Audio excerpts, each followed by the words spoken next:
आप सभी का पुनः स्वागत है हमारे इस चैनल टोटल फिजिक्स में। आज के इस वीडियो लेक्चर में हम लोग डिस्कस करेंगे थर्मोडायनेमिक्स में एक बहुत ही महत्वपूर्ण टॉपिक है क्लासियस-क्लैपेरॉन लेटेंट हीट इक्वेशन। तो ये क्लासियस-क्लैपेरॉन लेटेंट हीट इक्वेशन क्या होता है? तो इसमें कुछ चीज़ें हैं, बातें हैं जो लेटेंट हीट से संबंधित है। और लेटेंट हीट कब यूज़ किया जाता है, लेटेंट हीट का कंसेप्ट कब अप्लाई किया जाता है, तो आप सभी को पता होगा कि यह अवस्था परिवर्तन के टाइम या स्टेट चेंज जब होता है उस समय इसको उपयोग किया जाता है।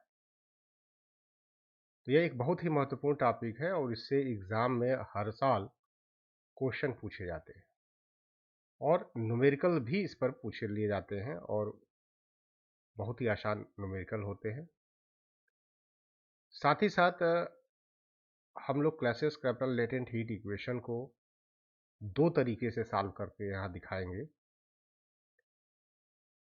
पहला तरीका तो है कि कर्नाट साइकिल का प्रयोग करके और दूसरा मैक्सवेल थर्मोडायनेमिक रिलेशन का यूज़ करके। तो इसके पहले के वीडियो लेक्चर्स में हम लोग डिस्कस कर चुके हैं कि कर्नाट साइकिल क्या होता है, कर्नाट थ्योरम क्या होता है, और साथ ही साथ हम लोग मैक्सवेल थर्मोडायनेमिक रिलेशंस को भी पढ़ चुके हैं। तो चलिए प्रारंभ करते हैं Clapeyron latent heat equation. Clapeyron latent heat equation क्या होता है, हम लोग इसको देखते हैं। तो यदि कोई थर्मोडायनेमिकल सिस्टम है, वह एक स्टेट से दूसरे स्टेट में परिवर्तित हो रहा है। अब एग्जाम्पल के तौर पर हम लोग क्या बात कर सकते हैं, हम लोग कह सकते हैं जैसे एक बीकर में हमने वाटर को लिया, वाटर को जब बर्नर पर रखते हैं, वाटर बॉयल करता है और वेपराइज होने लगता है। तो अब यहाँ पर आप क्या देखते हो कि वाटर से वेपर बन रहा है, वाटर से वेपर बन रहा है। तो जब आपने बीकर में लिया था तो वो वाटर था और वह वेपर के फॉर्म में बाहर निकल रहा है। इसी प्रकार से अन्य भी एग्जाम्पल्स हैं, जैसे कि आप एक वेसल में, एक बर्तन में वाटर लेते हैं और फ्रीज़र में रखते हैं तो वह आइस में बदल जाता है। तो हम वाटर फेज की बात नहीं करना चाहते, हम वेपर फेज की बात नहीं करना चाहते, हम आइस फेज की बात नहीं करना चाहते, हम उस फेज की बात करना चाहते जब वाटर से आइस में बदल रहा था, जब वाटर से वेपर में बदल रहा था। ये एक बहुत ही महत्वपूर्ण स्टेज होता है जिसकी जानकारी हम लोग नॉर्मल सिंपल वे में नहीं कर सकते। अब सवाल यह है कि हम लोग अवस्था परिवर्तन को कैसे समझेंगे, क्या होता है उसके दौरान। तो मैंने पहले भी डिस्कस किया है इसके बारे में कि जब किसी भी सिस्टम को हीट एनर्जी दिया जाता है तो वह हीट एनर्जी दो तरह से यूटिलाइज किया जाता है।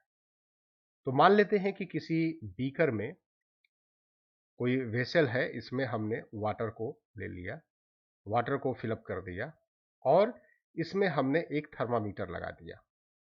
हमने टेम्परेचर को मेजर करने के लिए थर्मामीटर लगा दिया। जब इसको हम लोग बर्नर पर रखते हैं, बर्नर पर जब इसको हम लोग रखेंगे जब, तो बर्नर पर रखने के साथ ही हम लोग थर्मामीटर की रीडिंग को देखने लगेंगे। बर्नर पर रखा यहाँ पर, थर्मामीटर की रीडिंग देखते हैं, तो जैसे जैसे टाइम इलैप्स होता है थर्मामीटर में मरकरी का लेवल ऊपर बढ़ने लगता है और हम ये कहते हैं कि अब टेम्परेचर बढ़ रहा है। तो ये प्रारंभ में प्रक्रिया ऑब्जर्व की जाती है, लेकिन जैसे ही वाटर 100 डिग्री सेंटीग्रेड पर पहुंच जाता है तो उसके बाद इस थर्मामीटर में टेम्परेचर में कोई इंक्रीमेंट नहीं होता है, जबकि हम लोग एनर्जी सप्लाई लगातार बनाए हुए हैं, मेंटेन किए हुए हैं। अब ऑब्जर्व क्या किया जाता है, यहां पर ऑब्जर्व ये किया जाता है कि वाटर 100 डिग्री पर बॉयल कर रहा है और यहां पर वेपर में बदल रहा है, लेकिन थर्मामीटर में कोई राइज नहीं नोट किया जा रहा है मरकरी के लिए। तो इसका मतलब क्या होता है? इसका मतलब हुआ कि किसी भी सिस्टम को यदि हीट एनर्जी हम सप्लाई करते हैं तो वह दो प्रकार से यूज किया जाता है, दो तरीके से यूज किया जाता है। पहला तरीका क्या होता है कि टेम्परेचर को चेंज करने में, टेम्परेचर चेंज होता है, टेम्परेचर इंक्रीज करेगा अथवा डिक्रीज करेगा, डिपेंड करता है हीट एनर्जी हम दे रहे हैं अथवा ले रहे हैं। और दूसरा स्टेट चेंज करने में। तो हमने क्या बताया कि किसी भी थर्मोडायनेमिकल सिस्टम को हीट एनर्जी सप्लाई किया जाता है तो यहां पर दो तरह की घटना संभव है। पहला कि उसका टेम्परेचर बढ़ेगा, टेम्परेचर परिवर्तित होगा, चेंज करेगा, अथवा उसका स्टेट चेंज करेगा, अथवा दोनों करता है। तो जैसे कि हमने उदाहरण के तौर पर 25 डिग्री सेंटीग्रेड पर वाटर लिया, जब इसको एनर्जी सप्लाई करेंगे, इसको हीट एनर्जी देंगे, तो ये 100 डिग्री सेंटीग्रेड के वाटर यहां भी था, यहां भी वाटर ही है, तो वाटर में बदला। इसके बाद तो अभी देखो क्या स्टेट एक ही है, टेम्परेचर बदल रहा है, लेकिन यहां पर और एनर्जी अगर हम इसको देते हैं तो यह 100 डिग्री सेंटीग्रेड के वेपर में बदल जाता है, लेकिन टेम्परेचर वही है। देख सकते हो इस प्रोसेस के लिए कि पहले हमने 25 डिग्री सेंटीग्रेड के वाटर को हीट एनर्जी सप्लाई किया तो उसका टेम्परेचर बढ़ते हुए 25 से 100 हो गया, लेकिन अवस्था में कोई परिवर्तन नहीं हुआ, वाटर पहले भी था, वाटर अभी भी है। और इसके बाद यदि हम आगे भी एनर्जी देना कंटिन्यू करते हैं इसको, तो अब 100 डिग्री सेंटीग्रेड के ही वेपर में बदल जाता है। तो यहां देख सकते हैं कि टेम्परेचर में तो कोई परिवर्तन नहीं हुआ, लेकिन स्टेट परिवर्तित हो गया वाटर से वेपर में। तो इसका मतलब कि मैंने इस जगह से एनर्जी देना प्रारंभ किया और इस इंड तक पहुंचा, तो हमारी एनर्जी दो तरह से यूज की गई है। पहला कि सिस्टम के टेम्परेचर को बढ़ाने में, और दूसरा उसकी अवस्था को परिवर्तित करने में। इसी का हम डिस्कशन कर रहे थे। तो फिलहाल हम लोग इस लेक्चर में क्या डिस्कस करने जा रहे हैं, तो हम लोग टेम्परेचर में चेंज की बात नहीं करने जा रहे हैं, हम लोग स्टेट में परिवर्तन की बात करने जा रहे हैं कि स्टेट चेंज होता है जब, तो उस समय प्रेशर और टेम्परेचर में क्या संबंध होता है, हम लोग इसको डिस्कस करना चाहते हैं।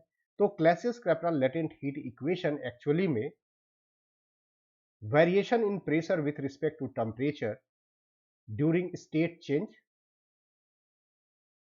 मेजर किया जाता है। मतलब जब अवस्था में परिवर्तन हो रहा होता है तो प्रेशर में कितना चेंज होता है विथ रिस्पेक्ट टू टेम्परेचर, हम लोग इसको मेजर करेंगे। तो चलिए प्रारंभ करते हैं इसको।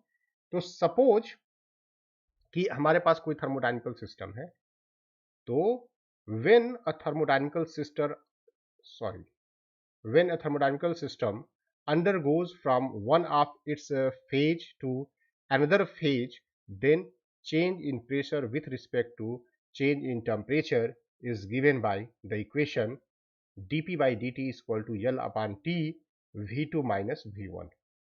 यही हमारा क्लैपेरॉन लेटेंट हीट इक्वेशन है और इसी को हमें पढ़ना है, समझना है, सॉल्व करना है और इसके एप्लीकेशंस को भी हमें देखना है। तो यहां पर तो सिंपल दिख रहा है, P is the pressure, T is the temperature and L is the latent heat. तो here V1 and V2 are the volumes of the thermodynamical system before and after phase change respectively. मतलब कि जब अवस्था परिवर्तन नहीं हुआ था तो उस थर्मोडायनेमिकल सिस्टम की वॉल्यूम V1 था, और जब अवस्था परिवर्तन हो गया तो उस सिस्टम का वॉल्यूम V2 हो गया, जबकि अवस्था परिवर्तन के समय टेम्परेचर T था। और L क्या है इसका? L is the latent heat of the thermodynamical system. Okay, तो हमारे पास ये इक्वेशन, अब हमें इसी इक्वेशन को प्रूफ करना है कि कैसे हम लोग प्रूफ करेंगे इसको। तो जैसा मैंने पहले ही डिस्कस किया कि हम लोग इसको दो प्रकार से प्रूफ करके दिखाएंगे। एक तो हम लोग कार्नोट थ्योरम से प्रूफ करेंगे और दूसरा मैक्सवेल्स थर्मोडायनेमिक रिलेशन के माध्यम से भी प्रूफ करेंगे। तो सबसे पहले हम लोग बात करेंगे क्लैसियस कैप्लान लेटेंट हीट इक्वेशन के लिए, तो वह कर्नाट साइकिल के माध्यम से प्रूफ करेंगे। तो यहां पर आप फिगर में देख रहे हैं, अभी यहां पर प्रेशर वर्सेस वॉल्यूम का ग्राफ है, प्रेशर वर्सेस वॉल्यूम का ग्राफ है। अब इस ग्राफ में क्या किया गया कि मान लेते हैं कि हमारे पास कोई प्रोसेस है किसी टेम्परेचर T पर, क्योंकि अवस्था परिवर्तन एक कांस्टेंट टेम्परेचर पर होता है, यह पहले हम लोग डिस्कस कर चुके हैं। तो मान लेते हैं कि हमारे पास दो आइसोथर्मल कर्व है, एक है EABF, EABF at temperature T plus dt, clear, and pressure P plus dP, pressure P plus dP। दूसरा एक आइसोथर्मल कर्व है HCDG, HCDG, तो इसका टेम्परेचर है T और प्रेशर है P। तो इसका मतलब हुआ कि जो आइसोथर्मल प्रोसेस है EABF, वह DT टेम्परेचर एबव है, DP प्रेशर एबव है देन द प्रोसेस HCDG। तो सबसे पहले हम इन आइसोथर्मल कर्व्स को ही एक्सप्लेन कर लेते हैं। तो यहां पर हम लोग T और T प्लस DT मतलब HCDG और EABF दोनों की बात कर रहे हैं। तो सबसे पहले क्या होता है कि जब कोई थर्मोडायनेमिकल सिस्टम स्टेट E में था, तो मान लेते हैं कि वहां पर प्योर लिक्विड स्टेट है, वहां पर प्योर लिक्विड स्टेट है। H भी प्योर लिक्विड स्टेट है, तो H है T टेम्परेचर पर और E है T प्लस डी टेम्परेचर पर। जब थर्मोडायनेमिकल प्रोसेस आगे बढ़ता है तो हम लोग A पर पहुंचते हैं, E से A पर और H से C तक। तो E से A, H से C क्रमशः T प्लस dt और T टेम्परेचर पर कंप्लीट किया जा रहा है। यहां पर A और C कंप्लीटली लिक्विड स्टेट को ही रिप्रेजेंट कर रहा है। फर्दर ये प्रोसेस आगे बढ़ती है और यहां से A से हम लोग B पर पहुंच जाते हैं, C से D पर पहुंच जाते हैं, क्रमशः T प्लस dt और T टेम्परेचर पर। तो जैसा मैंने पहले डिस्कस किया कि A पर कंप्लीटली लिक्विड स्टेट है T प्लस डी टेम्परेचर पर, और C भी कंप्लीटली लिक्विड स्टेट को ही रिप्रेजेंट कर रहा है टेम्परेचर T पर। लेकिन जैसे ही B और D पर क्रमशः पहुंचते हैं, तो B प्योर गैसियस फेज को रिप्रेजेंट कर रहा है, वेपर फेज को रिप्रेजेंट कर रहा है टेम्परेचर T प्लस dt, और D पॉइंट पर B वेपर फेज को रिप्रेजेंट कर रहा है टेम्परेचर T।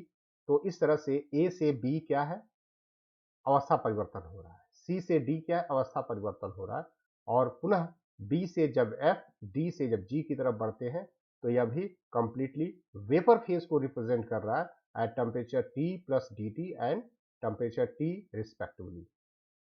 तो बात समझ में आ गई। तो हम लोग क्या करते हैं कि सिंप्लिसिटी के लिए A से C को मिला देते हैं और B से D को मिला देते हैं।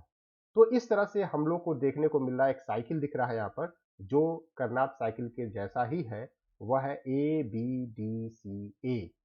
तो हमारे पास यहाँ पर कर्नाट साइकिल हो गया ABDCA, क्लियर।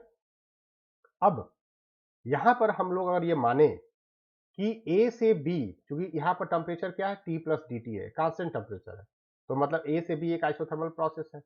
तो मानते हैं कि जब कोई थर्मोडायनेमिकल सिस्टम स्टेट A में था तो वह लिक्विड स्टेट में था, जब B में गया मतलब वेपर फेज में गया तो कुछ एनर्जी एब्जॉर्ब किया होगा। तो सपोज कि इस प्रोसेस के दौरान उसने हीट एनर्जी Q1 एब्जॉर्ब किया।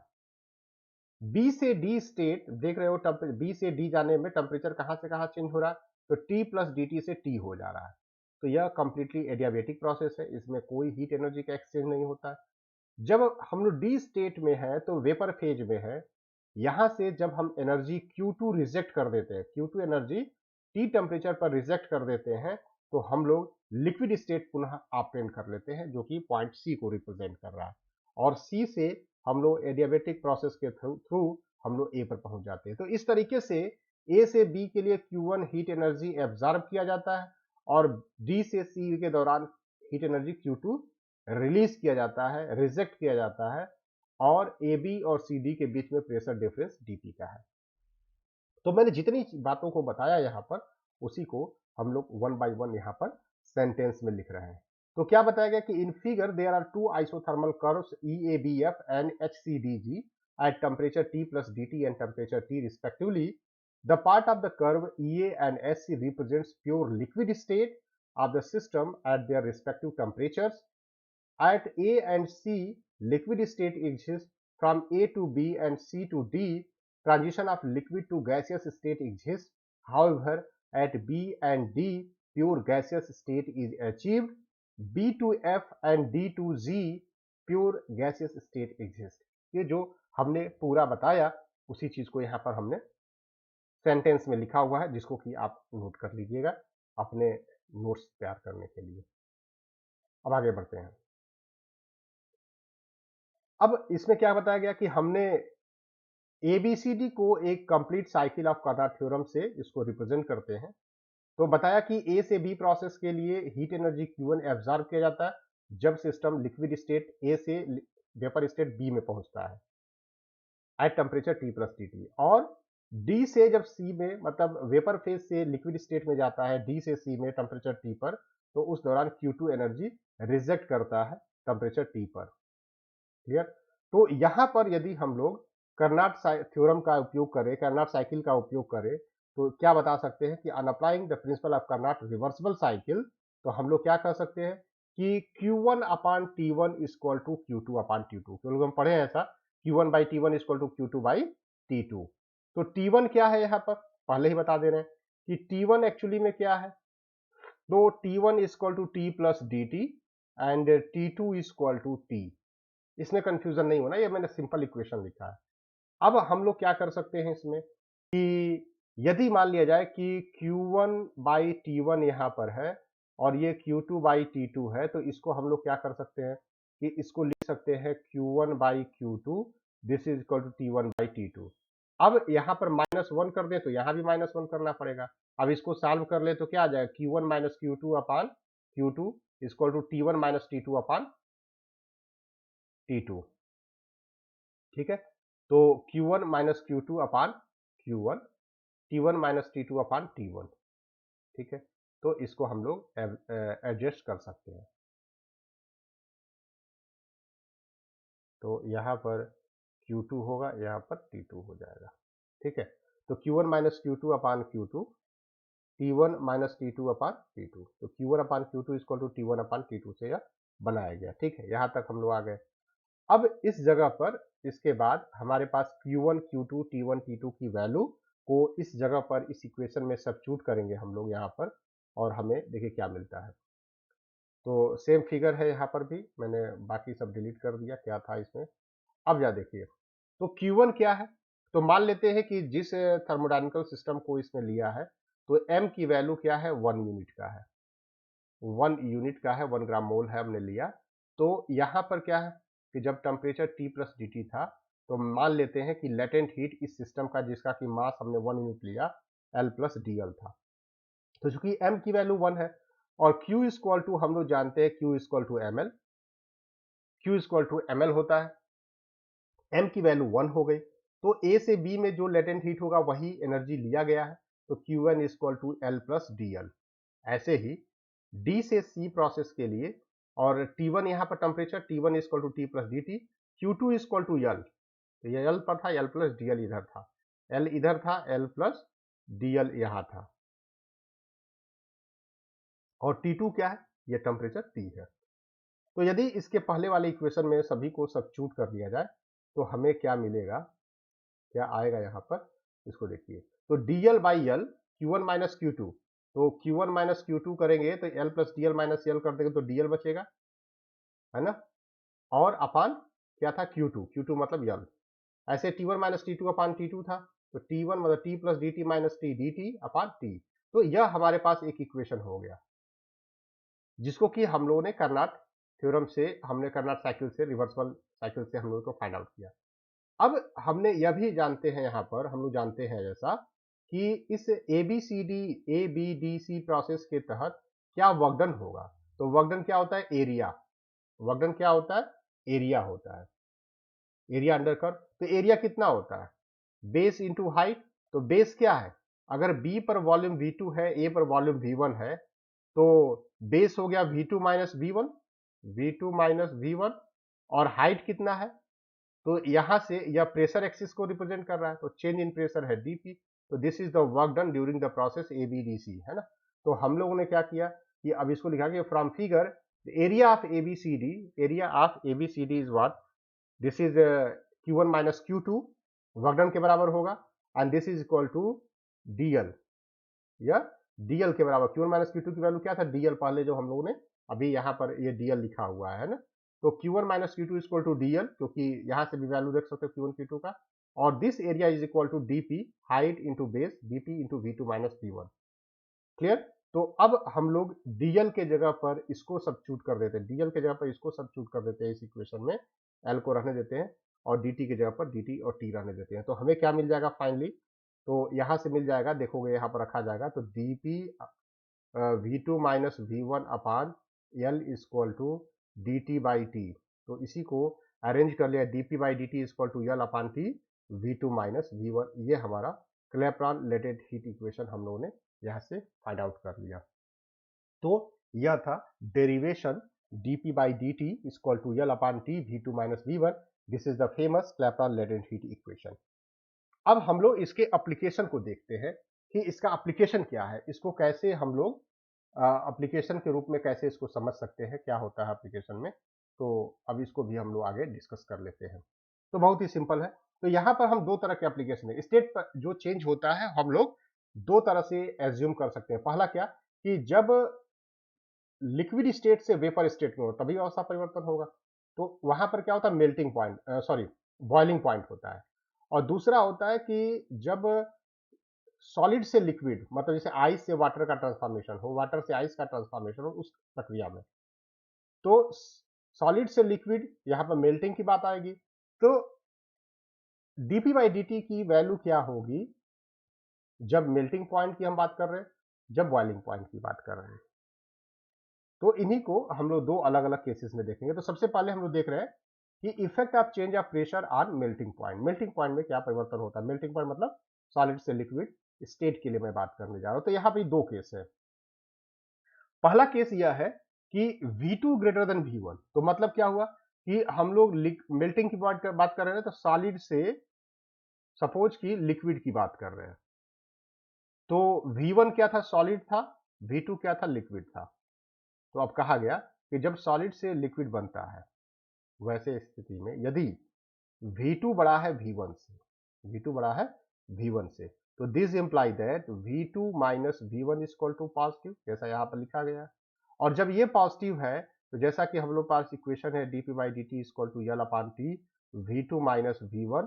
तो V2 माइनस V1 तो पॉजिटिव है, L ऑलरेडी पॉजिटिव होता है, T पॉजिटिव होता है, तो dp बाई dt पॉजिटिव हो गया। मतलब दो क्वांटिटी P और T का रेशियो पॉजिटिव आता है। इसका मतलब ये हुआ कि यदि इस प्रकार की प्रक्रिया है, जब स्टेट परिवर्तन के बाद वॉल्यूम बड़ा हो जाता है देन स्टेट परिवर्तन से पहले, तो उस अवस्था में जब आप प्रेशर को बढ़ाओगे तो उसका मेल्टिंग पॉइंट भी बढ़ जाएगा, उसका मेल्टिंग पॉइंट भी बढ़ जाता है। तो which means that under this condition the rate of change of pressure with temperature is positive. In such cases the melting point of substance will increase with increase in pressure.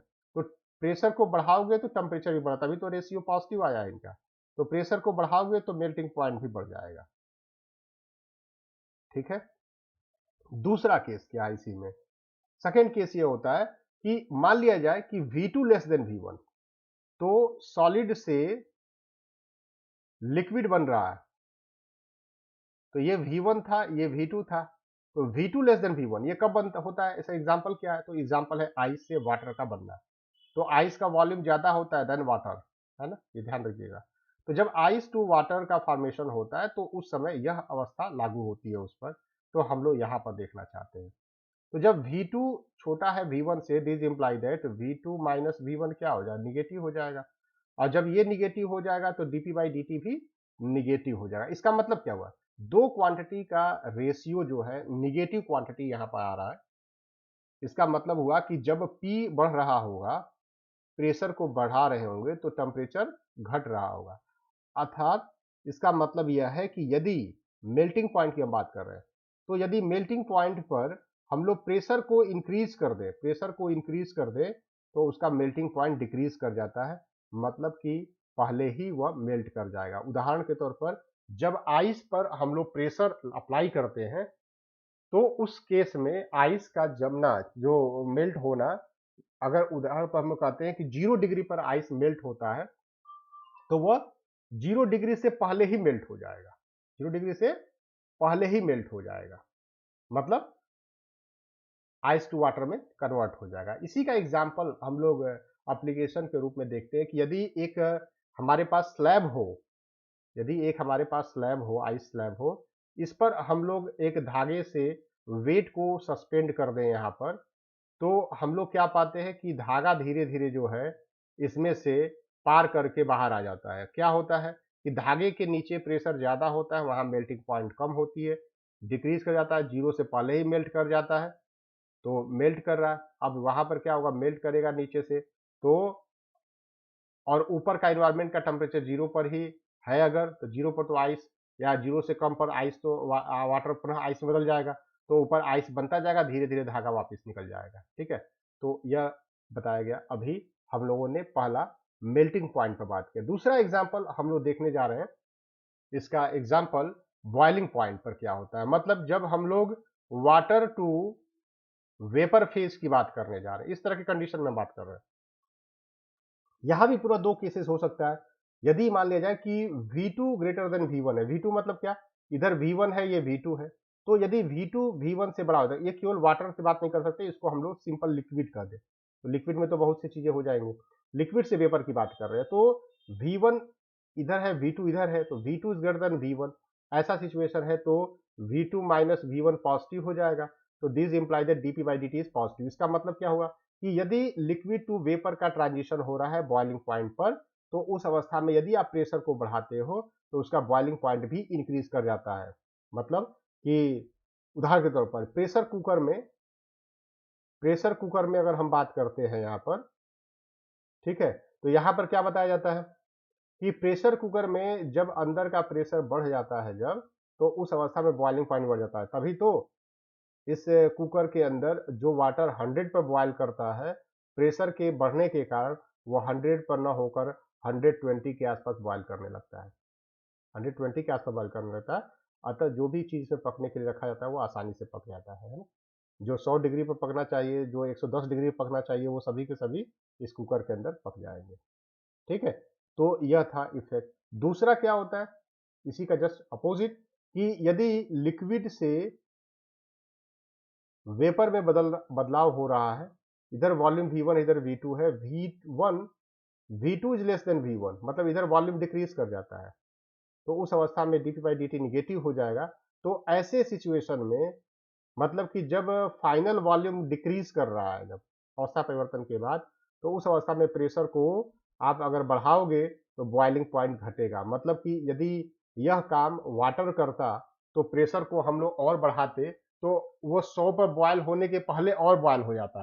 तो ऐसी अवस्था में क्या होता है कि वाटर अगर पहले बॉयल कर गया तो मतलब जो खाना और पकना था वो भी और नहीं पकेगा। क्यों नहीं पकेगा भाई? क्योंकि अगर 100 पर मान लीजिए कोई चीज उसमें गलने वाली है, 100 पर गल जाएगा, 100 डिग्री टेम्परेचर पर, और पता चला कि वो 90 पर ही बॉयल कर गया, तो इसका मतलब जो भी आपने पकाने के लिए उसके अंदर रखा हुआ है वो कभी पकेगा ही नहीं जल्दी, क्योंकि 90 पर ही वाटर बॉयल कर रहा है, जबकि उसको पकाने के लिए 100 चाहिए था। तो यह था क्लैसियस-क्लैपेरॉन लेटेंट हीट इक्वेशन और इसका आंसर, और ये एग्जाम में पूछा हुआ है, कई बार पूछा हुआ है। अब नेक्स्ट हम लोग जो है क्लैपेरॉन लेटेंट हीट इक्वेशन को प्रूफ करके देखेंगे मैक्सवेल थर्मोडायनेमिक रिलेशन से। तो मैक्सवेल थर्मोडायनेमिक रिलेशन तो याद भी होना चाहिए ना, तो हम लोग ये लिख लिए जैसा पहले भी डिस्कस किया। तो हम लोग क्या कर सकते हैं कि ds बाई dv, ये मैक्सवेल थर्मोडायनेमिक रिलेशन हो गया, इसको तो आप अच्छी तरह से परिचित हैं इससे। तो देखो यहाँ पर क्लॉकवाइज चल रहा है, सभी पॉजिटिव है, सब सही लिखा गया, as ds by dv is equal to dp by dt।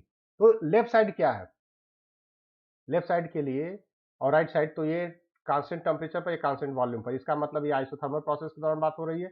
और ये आइसोकोरिक प्रोसेस के दौरान बात हो रही है। तो यदि हम लोग इधर टी से मल्टीप्लाई कर दें तो क्या हो जाएगा, D S by D V at constant T minus T D P by D T at constant V. तो आप जानते हैं ऐसा D Q equal to T D S, ऐसा होता है ना। तो आप क्या लिख सकते हो, D Q is upon D V at constant T equal to T D P by D T at constant V.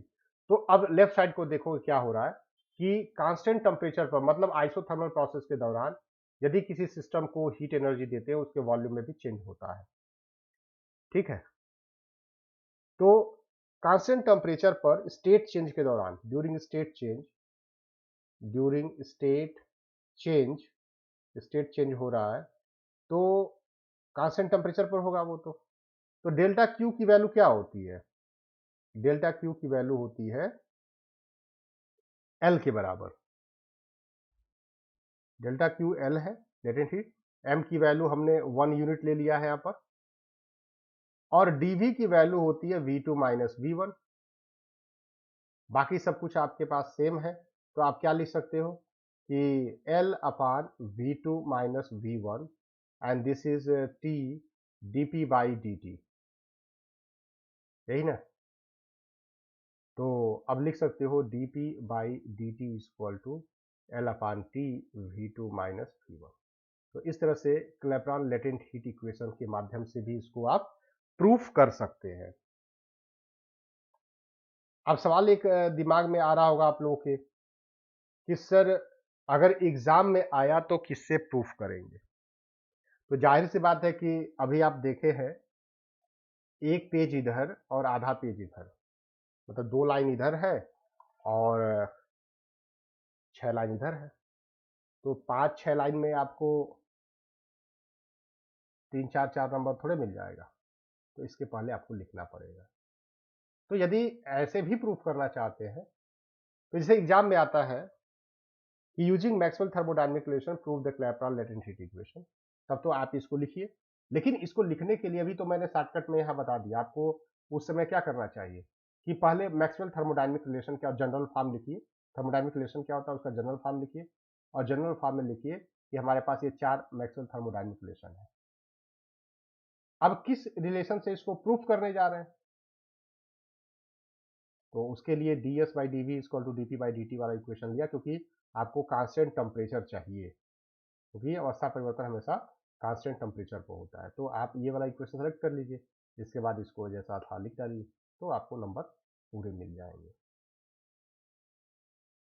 तो आप सभी को यहाँ पर ये बताया जा रहा है कि ये डेरिवेशन एग्जाम के पॉइंट ऑफ व्यू से काफ़ी महत्वपूर्ण है, अतः इसको अच्छे से तैयार करिएगा और अपने नोटबुक में इसको नोट भी कर लीजिएगा, ठीक है। तो आज के लिए बस इतना ही।